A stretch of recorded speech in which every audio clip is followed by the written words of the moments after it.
not about washing the dirt on your skin, but a certain purification on a deeper level happens. In line with your ears, here, at that point you put little cold water. Once your cellular structure is charged with energy, it will remain youthful for a very, very long time.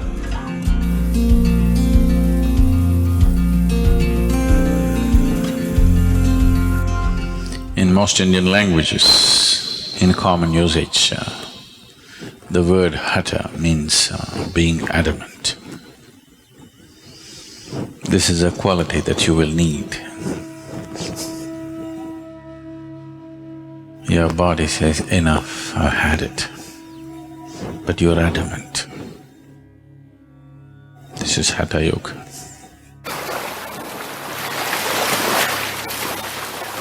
Your mind says, I give up, I can't do this anymore. But you are adamant, you simply do it. So Hatha Yoga is about creating a body which will not be a hurdle in one's life.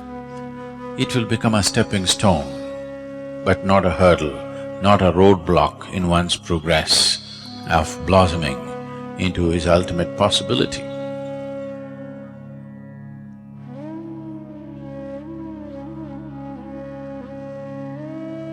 So simple tips. I am not known for giving tips. Bad reputation I have, but simple tips.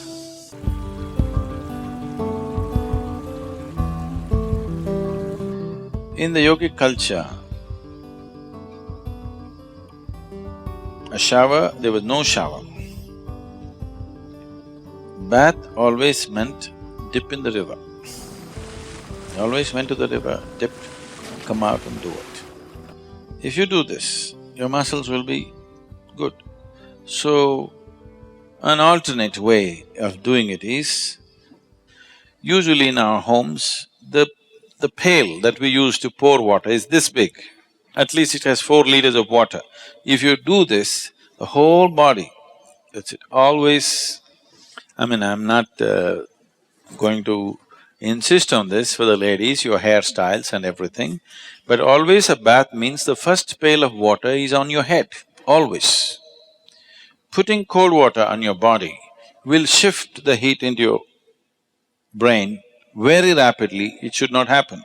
So this is why those who don't want to wet their hair, at least should take a little bit of cold water and put it, there's a point here, in line with your ears, here. At that point, you put little cold water, immediately you will see a certain cooling happens in the head region. After that, you can have bath with just the body. But otherwise, the first pail of water is over your head, not on your body. So what you do is, you fill the bucket and that's the best way to do it in the morning. The body should be immersed in water, that you're trying to create a simulated dip in the river, okay? At the same time, the whole body should be, at least the skin should be covered in water at the same time, not like this, like this, If you pour water, the body should think you're taking it for a dip. So, if you pour like this, there is a certain coolness in the system and muscles become very flexible. Shower can do it too, if the shower is forceful enough, or at least if the volume of water is good enough, shower can easily do that.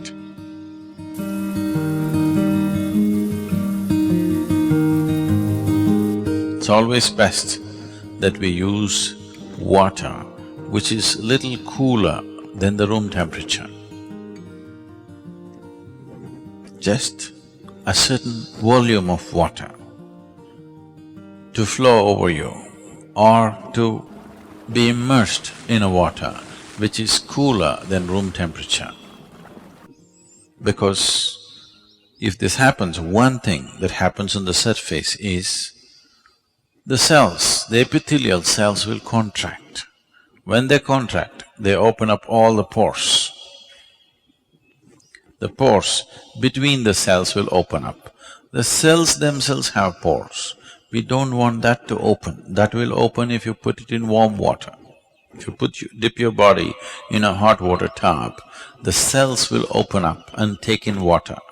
That is not always a good thing to do. You put the body in cold water, the cells will contract, the in-between spaces will open, and that's important for practicing yoga. Because we want the cellular structure of the body to be charged with a different dimension of energy. If the cells contracts and it allows space and then you practice your yoga, then the cellular structure in the body is charged. Why one person seems to be far more alive than the other is essentially because of this.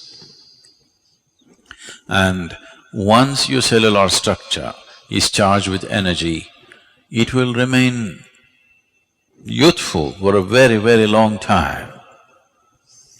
When people are thinking, why the old bugger is still not dead, you still feeling like you're 25.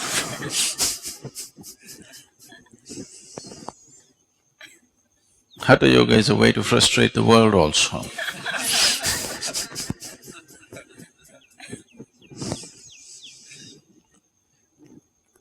So, water which is cooler than the room temperature, in India, it is in South India at least, it's not so much of a problem, the water is always in that temperature, ideal place.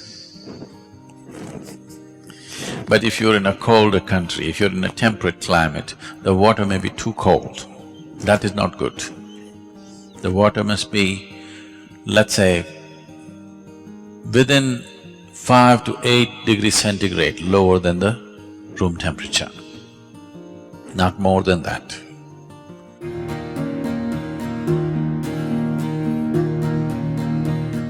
So if you have a tendency to catch cold initially, first couple of weeks, you put a spoon of eucalyptus oil in the water, cold water, and pour it over you. You will see your cold will go away, not because of the eucalyptus oil, just because of the cold water.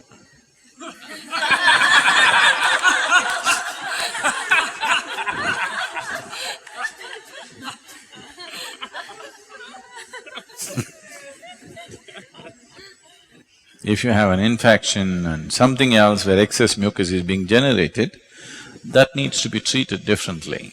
But as I said, the water should be just somewhere 5 to 8 degrees below room temperature, not an excessively cold water, no.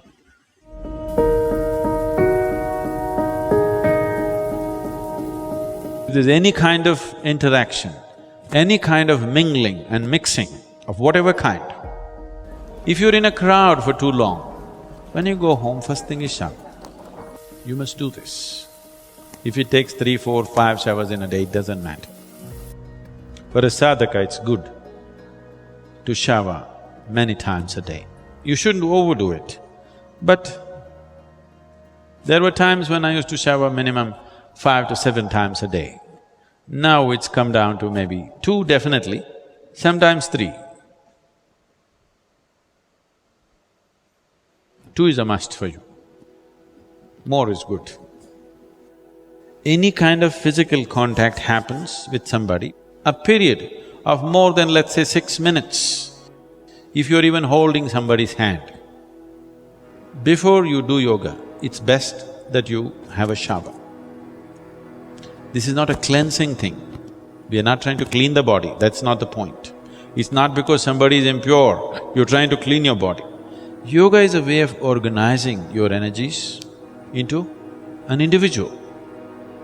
So if any kind of transaction happen too much, if I come and sit in a program, I'm not even physically touching anybody, if I sit in a program for 2-3 hours, first thing is shower. Because just the interaction creates a certain amount of… the integrity of your energy becomes little loose. So at any time, First thing when you go home, shower. Shower need not mean soap, shampoo, this, that. A bucket full of water, boom. Just water flowing over, it purifies. How does water purify without washing and scrubbing? Not like that. You know, in nuclear reactors, they're using certain metals, particularly metals like titanium and even platinum and few other things. If they want to purify these metals, they want metals in the purest form. In the normal laboratory process, they can only purify to a certain point, beyond that they're not able to purify. So what they do is, you make a rod of this metal and make another ring. Just move it up and down without touching. Just do this. You will see the metals will get purified. So 72% of your body is water. You just throw water over this, there is a certain purification. Not about washing the dirt on your skin, that is anyway there, that's a different thing. But a certain purification on a deeper level happens, just allowing water to flow over you. Have you seen, suppose you are very tense on a particular day, when you go and stand under the shower, you don't want to come out, you want to just stay there for some time. Those 3 minutes or 5 minutes in the shower hasn't solved any problem in your life, but when you come out, it looks like it's gone. You're like born fresh. Have you noticed this? You feel it's all gone because all that's happening is, this is largely 2/3 of it is water. If just water flows on this, certain things will change.